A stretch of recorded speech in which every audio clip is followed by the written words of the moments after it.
Jofra Archer clear for England 2019 World Cup call-up.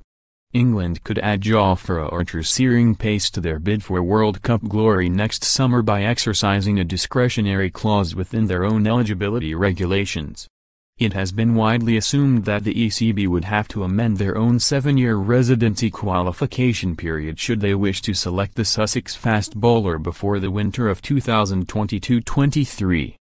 However, Rule 3 of their own playing conditions, which relates to regulations governing the qualification of cricketers for England, begins subject to the overriding discretion of the ECB, acting with the consent of the International Cricket Council.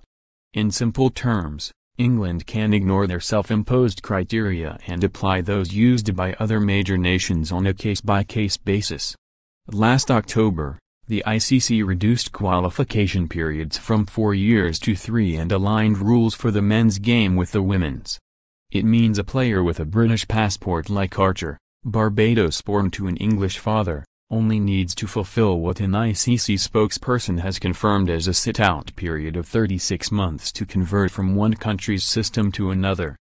Archer last played for West Indies under-19 in October 2013 but was then left out of the World Cup in early 2014 and has not played domestically in the Caribbean since March of that year.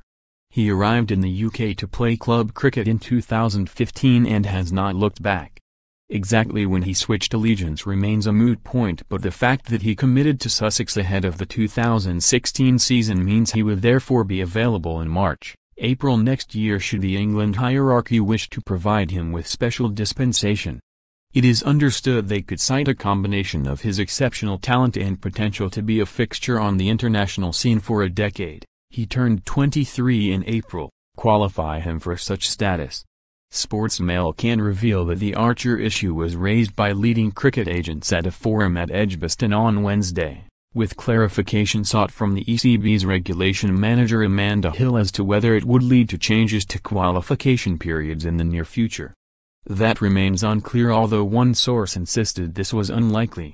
The ECB lengthened their own England qualification period back in 2012 in a bid to deter Colpack cricketers, predominantly from southern Africa, turning their backs on their own countries to chase county deals and an international career here.